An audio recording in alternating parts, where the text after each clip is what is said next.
Salut les loulous, j'espère que vous allez bien. Aujourd'hui, on est sur l'épisode 2 de Yes We Care. Donc du coup, on est autour de cette table avec Care, qui est une application justement de téléconsultation médicale. On va parler avec des femmes juste extraordinaires de sujets très intéressants qui peuvent être des fois tabous. On va parler de nos expériences à propos de la santé, de notre corps, de la santé physique.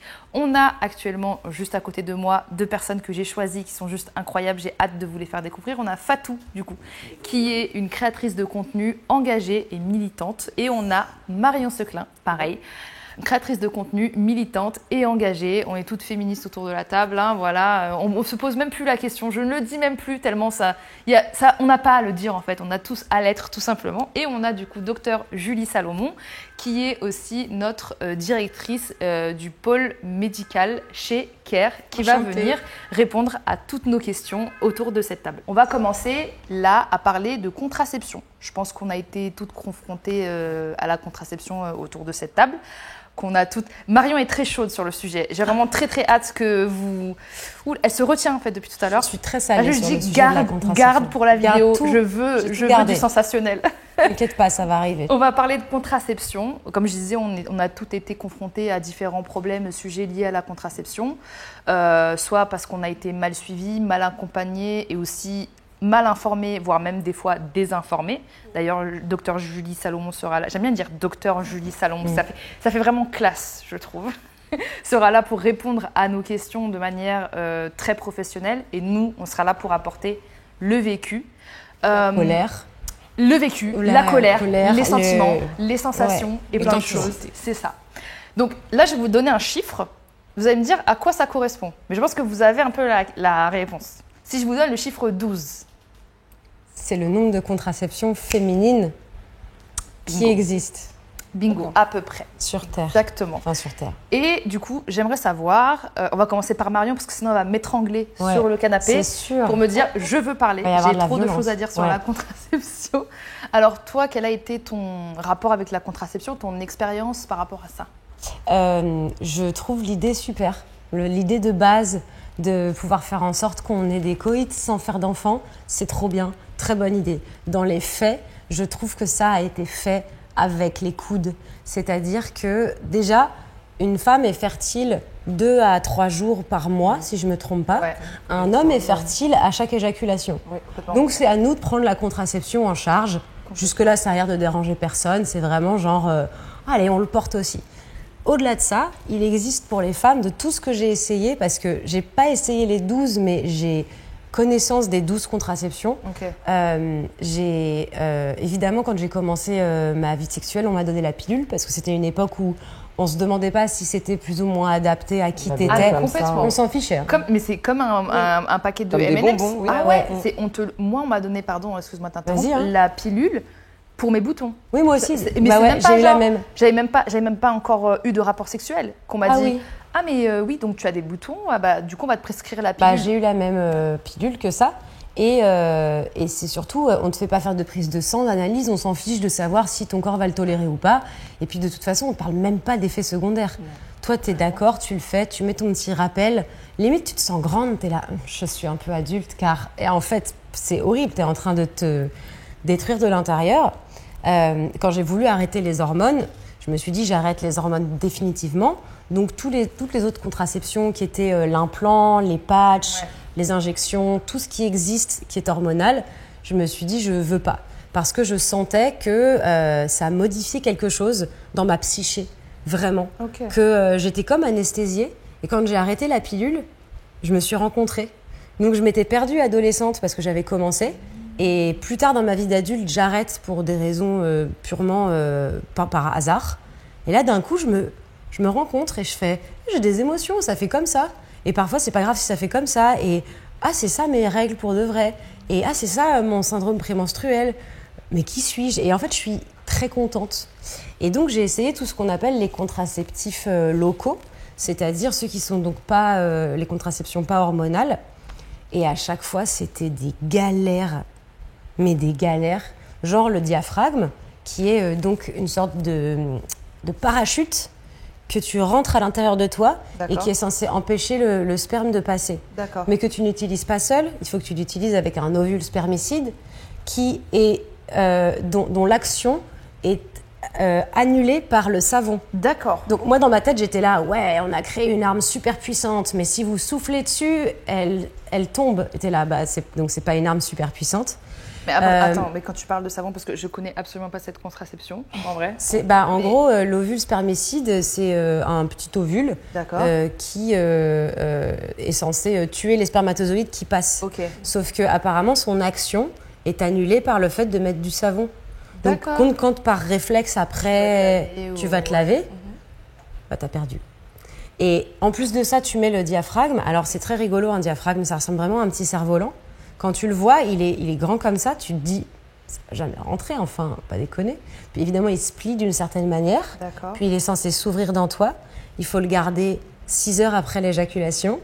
Ah, mais c'est technique, c'est pas comme le stérilet, technique. En gros, on te le met et puis t'arrêtes. Non, c'est vraiment genre... technique. Et en plus, comme tout corps étranger qui rentre dans ton corps, il y a un risque du syndrome du choc toxique. Donc toi, tu es là en train de dire, genre, t'imagines le calcul qu'il faut. Tu es là en train de dire, ok, donc je vais mettre mon diaphragme avant, en espérant que dans 2 heures, ça se passe. Ensuite, ça veut dire que je le garde 6 heures, mais que j'utilise pas de savon. Il faut qu'ensuite, je le désinfecte. C'est une organe. Genre, t'es là, non, en fait, pardon, mais si c'est pour que ma vie sexuelle soit bousillée par des espèces de trucs d'organisation. Et donc, j'ai été en PLS devant mon pharmacien parce que j'allais voir ma gynéco régulièrement parce que les nouveaux trucs que j'essayais ne fonctionnaient pas, ne m'allaient pas. Et j'étais à un point où je me disais, en fait, je vais juste plus avoir de rapport parce que... Ça te saoule? Parce que ça me saoule, ouais, mais ça me rendait vraiment triste. Ce qui me rendait triste, c'était ce constat de pourquoi moi, qui suis fertile si peu de jours par mois, je me retrouve à prendre cette charge sur le dos. Ouais. Et pourquoi aucun des mecs que je rencontre... n'a cette responsabilité. Ne serait-ce qu'une once de charge mentale dans l'acte, on va dire, en lui-même. Se poser la question, qu'est-ce que tu utilises, je ne sais quoi. J'étais donc en train de dire... Que le partenaire ne pose pas forcément la question. Jamais. Jamais. Oui, jamais. Quasi jamais, juste, en gros, tu te protèges pour pas que je sois le père de ton enfant. C'est ça, exactement. Et basta, quoi. Ouais. Savoir si tu es rigoureuse. Mais c'est drôle parce que j'ai un ami qui a demandé ça il n'y a pas longtemps aux mecs de sa communauté. Il leur a demandé qu'est-ce que le droit à l'avortement vous a apporté dans vos vies. Et aucun mec n'a répondu rien. Et il me disait, moi je m'attendais à ce qu'il y ait des mecs qui me disent, si on n'avait pas le droit à l'avortement, j'aurais déjà 3 gosses. Tu sais que les mecs comprennent aussi que toutes ces accessibilités à la contraception, à l'avortement, à ces choses-là, c'est aussi pour eux. Ouais. C'est pas juste nous et nos corps. Alors oui, c'est nous qui le ressentons dans nos tripes, mais je pense que si ça n'existait pas, il y aurait que des darons dans la rue. Oui, vraiment. Et ça m'énerve parce qu'ils sont là à dire je sais pas, c'est la... non, ça te regarde aussi. Ouais, c'est vrai. Pardon, je suis très véhémente, mais je t'avais dit. C'est la contraception, il fallait pas me lancer dessus. Mais c'est bien, tu vides tes émotions et c'est ce dont on a besoin. Et c'est ce qu'on veut aussi, libérer la parole justement par rapport à ça, en fonction de ton expérience. Ouais. Tu nous as parlé du diaphragme, c'est ça? Une contraception que moi je connaissais pas du tout. Fatou, tu connaissais cette contraception, le diaphragme? J'en ai entendu parler, mais moi, à part la pilule que j'ai prise quand j'avais 16-17 ans, et après honnêtement, ça me fatiguait. Parce que j'oubliais souvent de prendre la pilule, donc quand j'ai commencé à avoir des rapports, je disais aux mecs avec qui je couchais de mettre un préservatif. Bah oui. Ouais, donc la pilule, la dernière fois que j'ai pris la pilule, je crois que j'avais peut-être 20 ans. Donc, et depuis, non. C'est préservatif, faire attention. Uniquement ça. Ouais.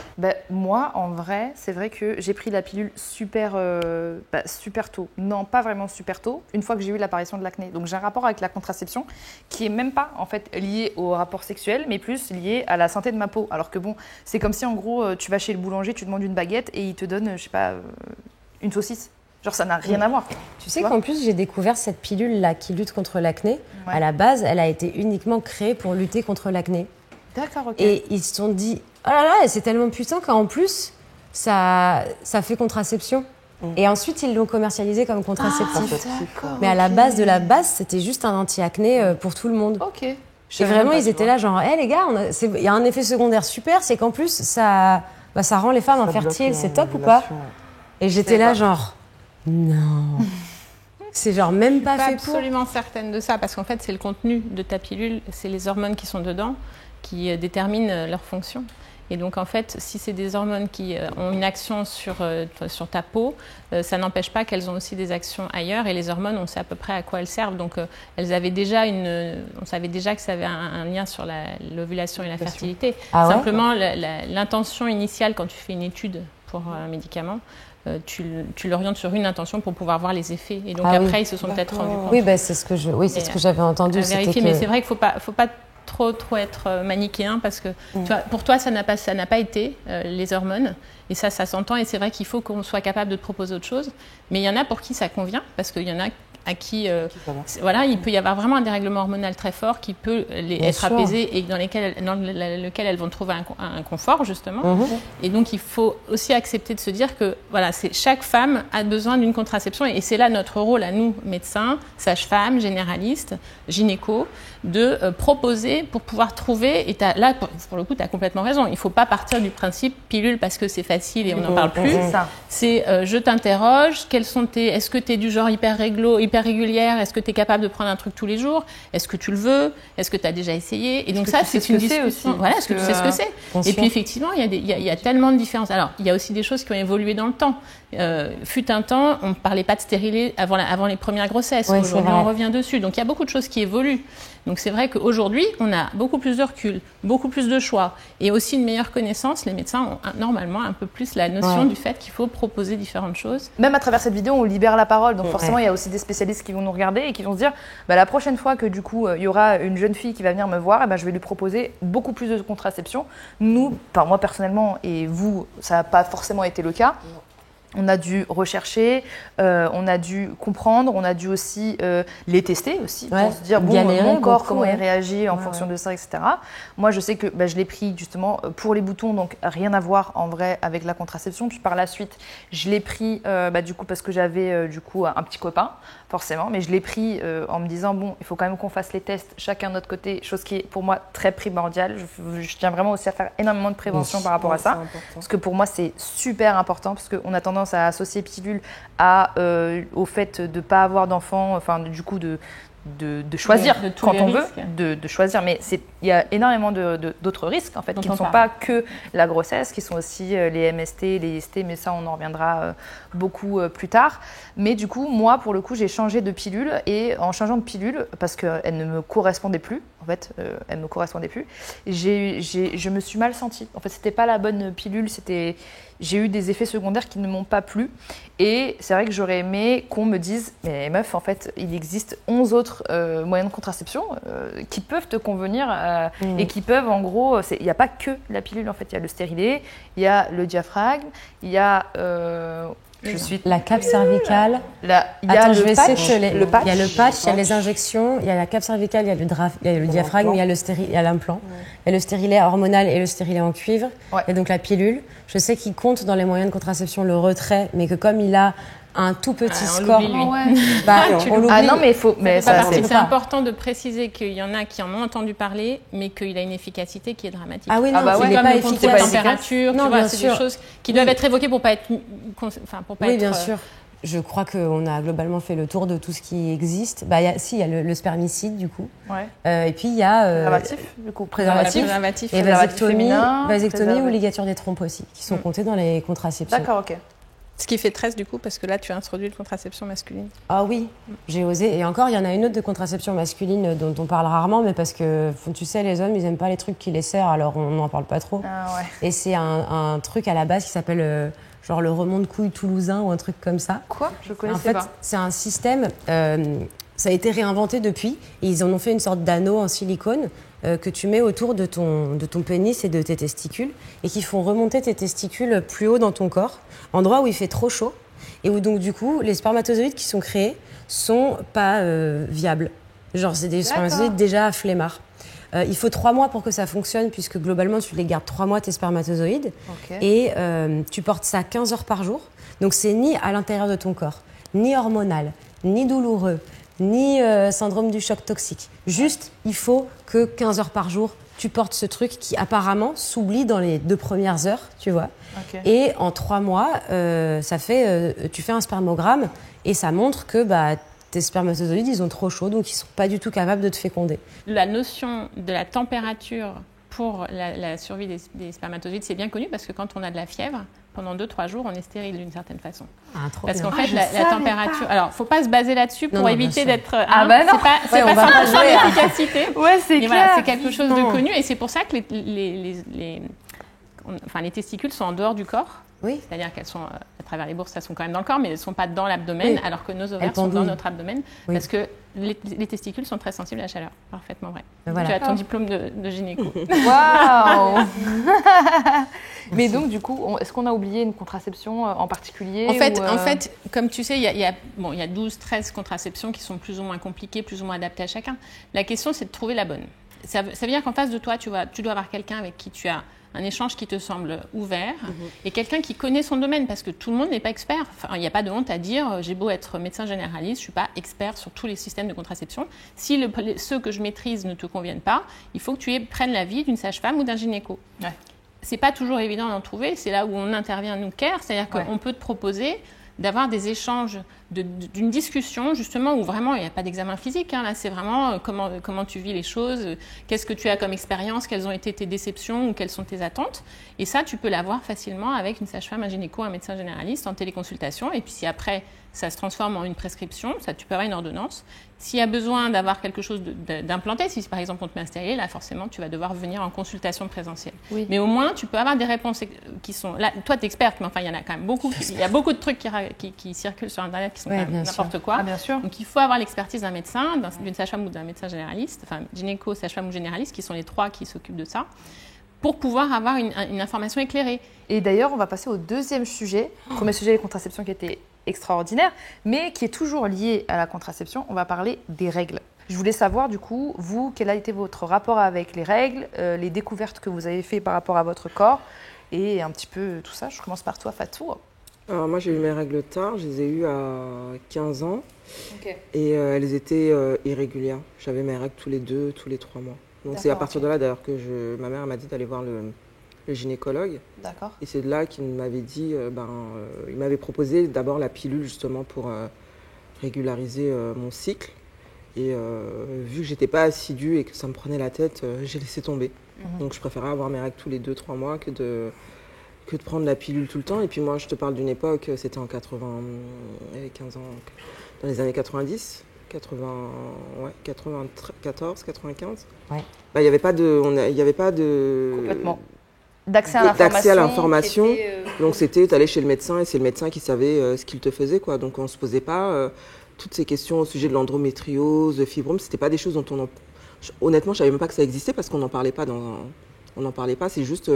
tu deviens une femme, tu as tes règles, voilà, ça dure, voilà. On est censé te le dire. Oui, bon, moi, ma mère m'a pas dit ça, heureusement, j'ai de la chance. C'était juste, je sais que les règles, c'était tabou, c'était limite, fallait cacher, t'as du sang qui coule, faut pas que ça se voit. Cache ta serviette hygiénique. Mais c'est maintenant avec Internet, et par exemple, j'ai ma dernière petite sœur qui a 22 ans, j'ai ma nièce aussi qui a eu ses règles, qui a 13 ans, et je vois que c'est différent. Aujourd'hui, elles sont informées, elles peuvent discuter avec nous, on peut échanger avec elles et tout.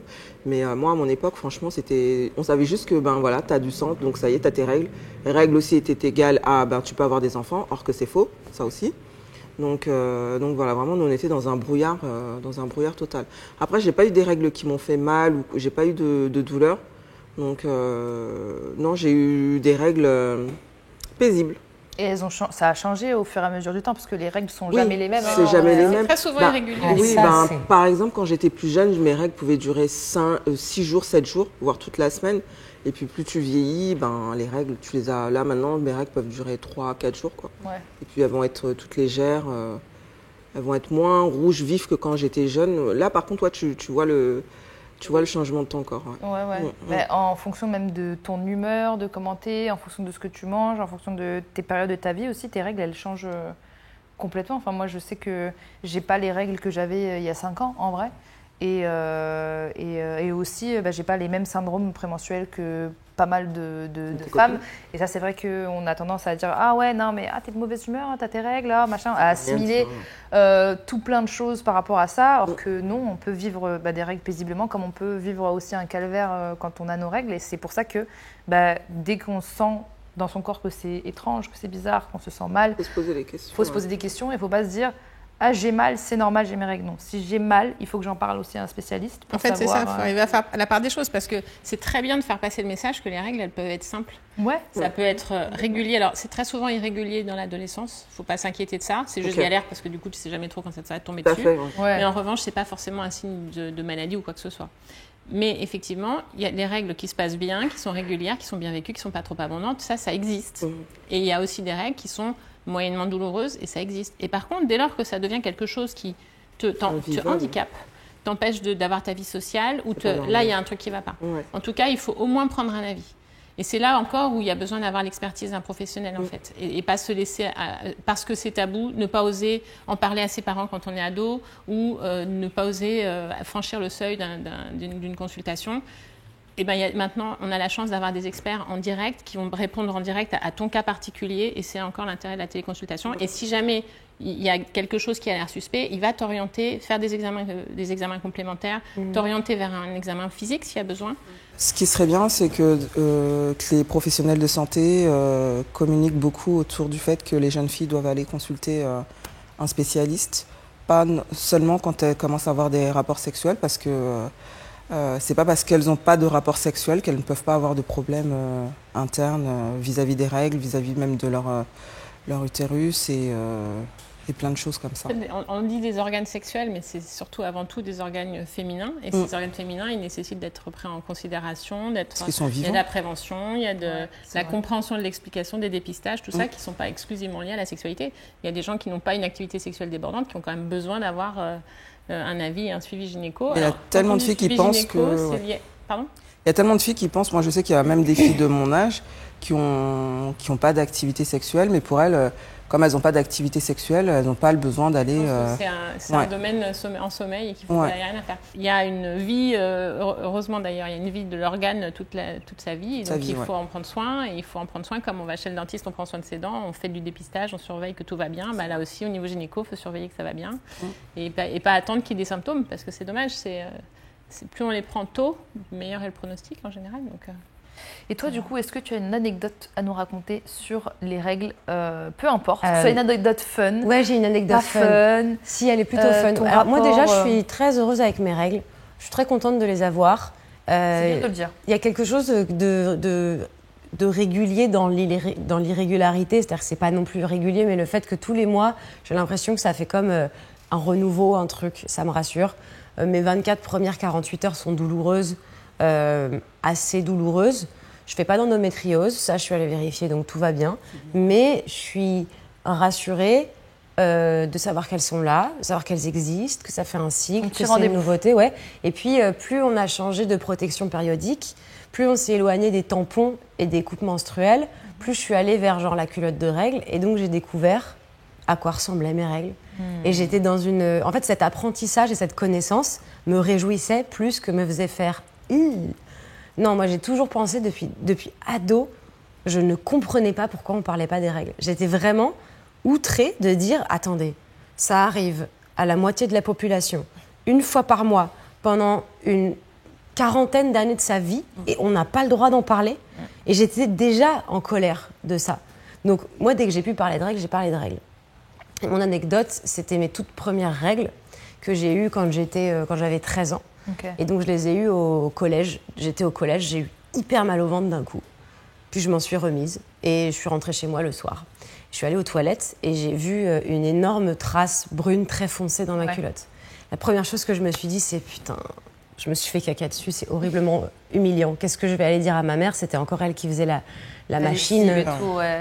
J'étais là, genre, non, je vais pas lui dire. Puis après, je me dis, oh, écoute, ça va, genre, vous connaissez, je veux dire, c'est bon. On n'a pas de tabou trop avec ma mère, donc j'étais là, non, c'est pas grave, je vais lui dire.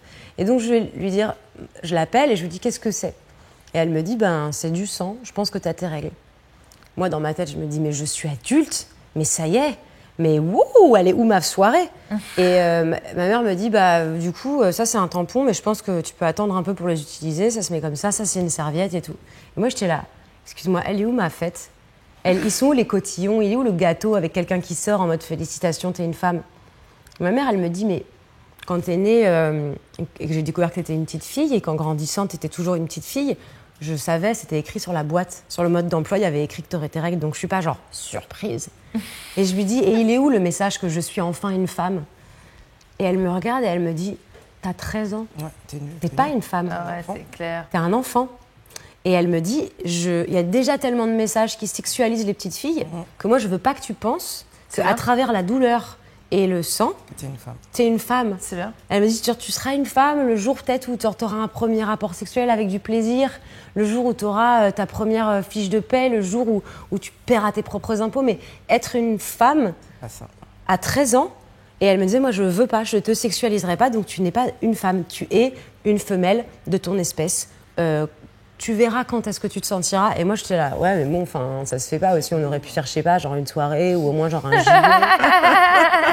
C'est génial qu'elle t'ait expliqué ça de cette manière-là. C'est hyper pédagogique et c'est super rare. Parce que moi, la première fois que j'ai eu mes règles à 10 ans et demi. Donc, assez tôt, en vrai. Mais tellement tôt. Ouais, assez tôt. Et il n'y a pas de règles. Enfin, il n'y a pas de règles.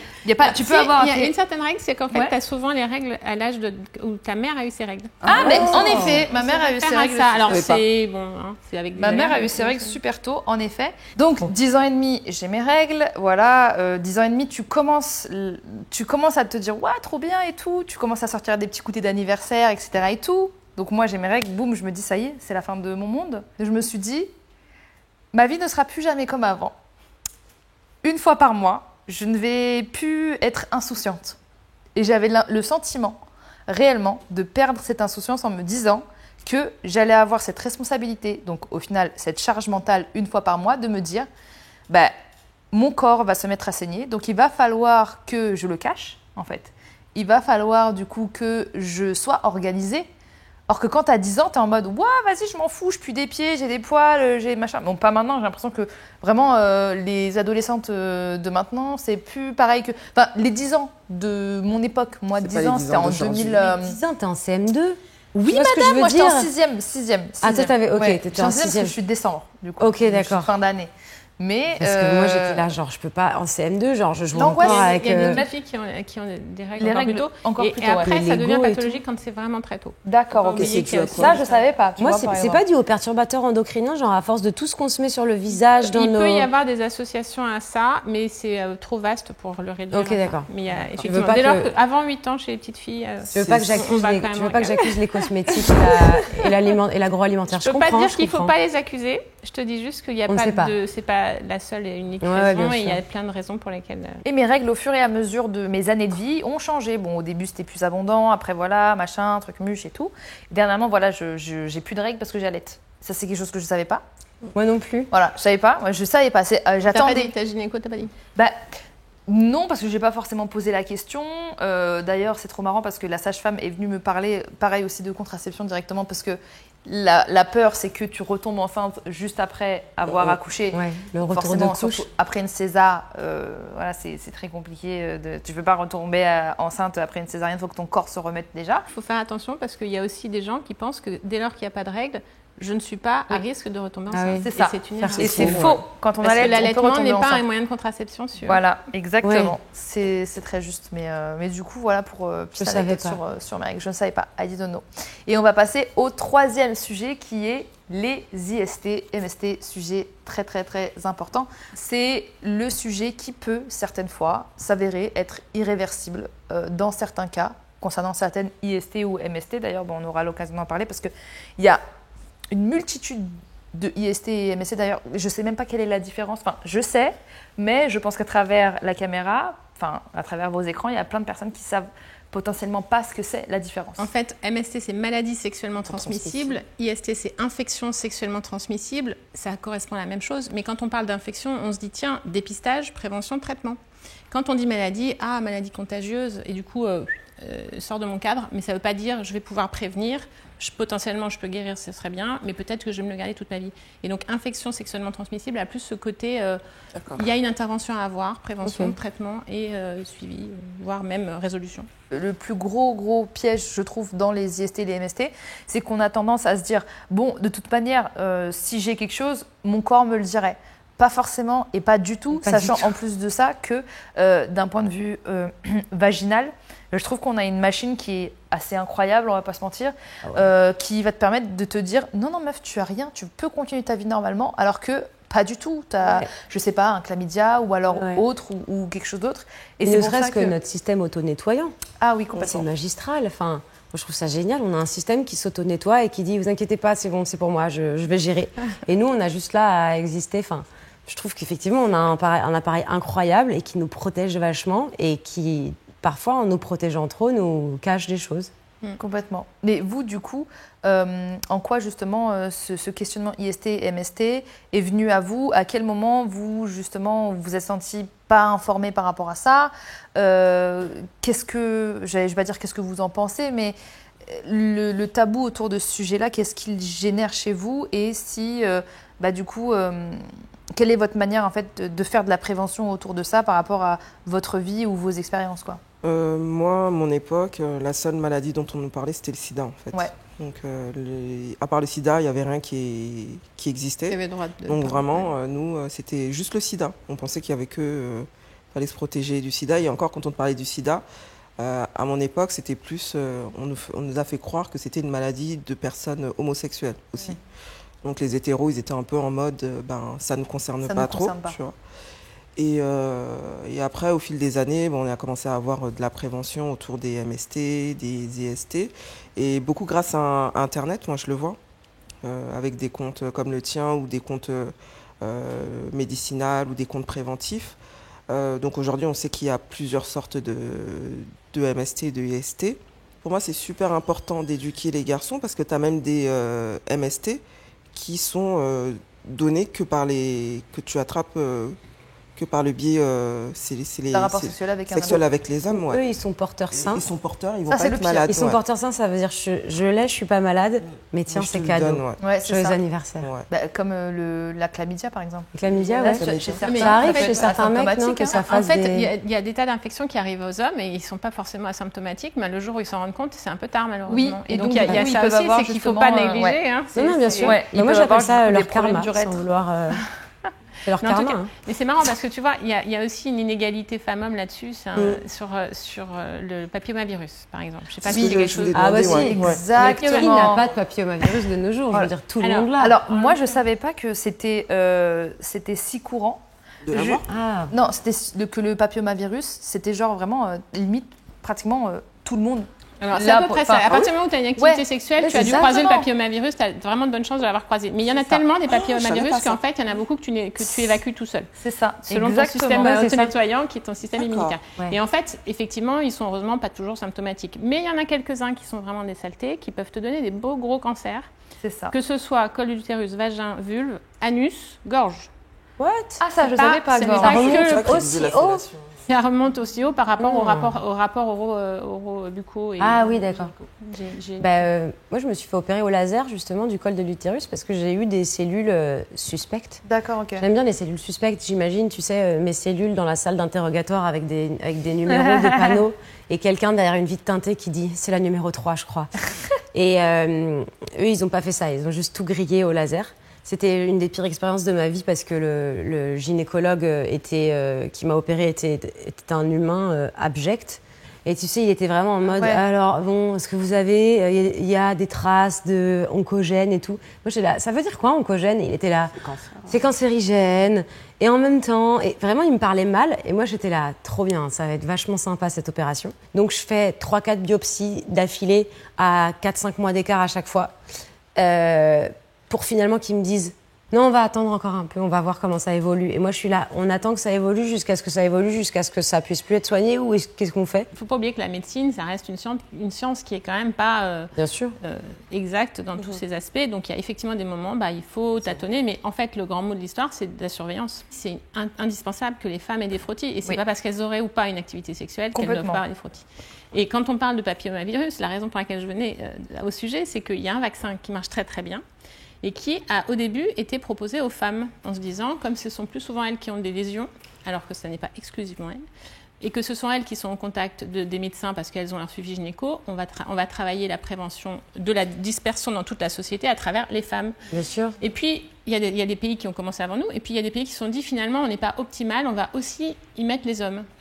Et donc, en France, quand on a intégré ce vaccin, on s'est dit, on va reprendre à zéro. On va commencer par les femmes. Alors que l'autre pays avait déjà dit, les hommes ont aussi une pertinence parce qu'ils transmettent et ils peuvent en souffrir. Et on est reparti sur le même schéma en France parce qu'il y a cette espèce d'appréhension vis-à-vis des vaccins, que la femme est peut-être plus à même d'accueillir cette oui, parce ce que traitement. La femme, elle est beaucoup plus face aux médecins parce que du coup, elle a ses règles. Je pense qu'elle a plus d'occasion d'être en confiance. De toute façon, elle est le cobaye de tout. Donc en fait, qu'est-ce qu'elle va dire? Elle va rien dire. Elle va le faire. C'est pas tellement d'être cobaye, mais je pense qu'elle est tellement proche. Elle a un rapport avec du corps médical. Du coup, c'est pas bon parce que du coup, en vrai, l'accouchement, le pédiatre, les machins, c'est toujours les femmes. Nous, on parle de charge médicale. J'avais vu d'ailleurs que la charge mentale liée aux rendez-vous médicaux sur les femmes, elle était à 90% exclusive aux femmes. C'est-à-dire qu'un homme, dans le couple, mais voilà. C'est même des fois dans le couple à toi de dire mais ça va pas bien en fait, là t'as un gros bouton comme ça, va voir le médecin.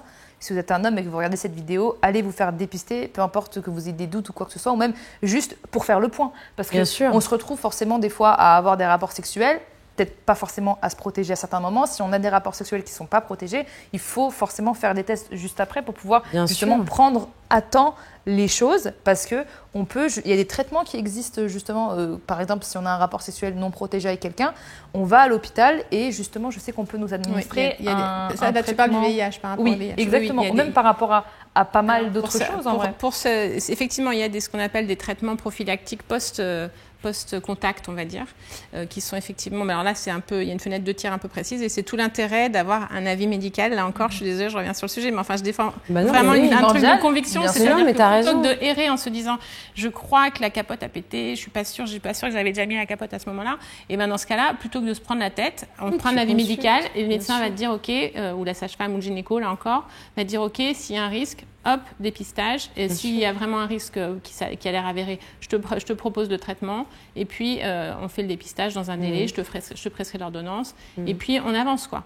Mais effectivement, parce que c'est rassurant aussi. Voilà, savoir qu'on peut prendre l'information à la source et avoir une réponse rapide, ça évite de cogiter pendant 10 ans, de prendre du retard, parce que prendre du retard quand on a un déni, c'est prendre des risques sur la capacité que le corps médical aura de soigner. Quoi. Bien sûr, mais il y a beaucoup de personnes aussi qui sont dans le déni et moi-même, ça m'est déjà arrivé de me dire « mais non, c'est bon, mais non, c'est bon ». Alors que non, en fait, il faut y aller et c'est pas dramatique d'y aller, c'est pas dramatique d'aller faire des tests. Au contraire, parce que même si on constate qu'il y a quelque chose, que ce soit le papillomavirus ou autre, parce que même la chlamydia, elle peut avoir des répercussions en fait sur l'appareil reproductif, tant féminin que masculin, et je le répète, mais c'est super important d'aller faire une prise de sang et de prendre les choses en main le plus rapidement possible, puisque ça peut être traité des fois, dans le meilleur des cas, si c'est pris à temps le plus rapidement possible, en 1 semaine, 2 semaines, ou même des fois quelques jours.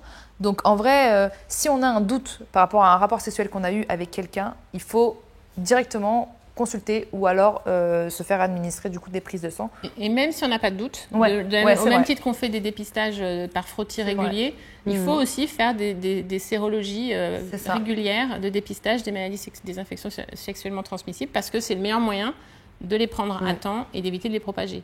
Il n'y a pas d'autres secrets. Hein. Merci pour ces mots, merci pour cet échange. Merci à vous. J'étais ravie. Merci à vous. J'ai trouvé juste cet échange assez enrichissant, incroyable. Même pour pour moi et j'espère pour vous à travers votre écran aussi. Si jamais vous avez besoin de consulter ou même de vous lancer le pas d'aller téléconsulter, n'hésitez pas à télécharger l'application Care. Du coup, vous pouvez avoir un rendez-vous assez rapidement en plus d'ailleurs, parce que des fois avec certains spécialistes, c'est vrai qu'on se dit ouais mais bon flemme, j'aurai rendez-vous avec un dermato dans 4 mois. Là pour le coup, c'est vrai que vous pouvez avoir un rendez-vous avec un spécialiste à bout de doigt et assez rapidement, donc ça c'est chouette. De toute manière, le lien sera en barre d'infos. N'hésitez pas aussi à suivre ces 2 personnes juste extraordinaires. Je suis très contente, si vous ne les connaissez pas, de les avoir découverts grâce à cette vidéo. Merci aussi à Care pour avoir créé ce moment de Yes We Care pour ce 2e épisode. Et n'hésitez pas à dire ce que vous avez pensé en commentaire et surtout à échanger vos témoignages comme nous on l'a fait à travers ce canapé en commentaire. Et puis du coup, voilà. Sur ce, comme d'hab, je vous aime fort, on vous aime fort et on vous fait de gros bisous. Bisous. Au revoir.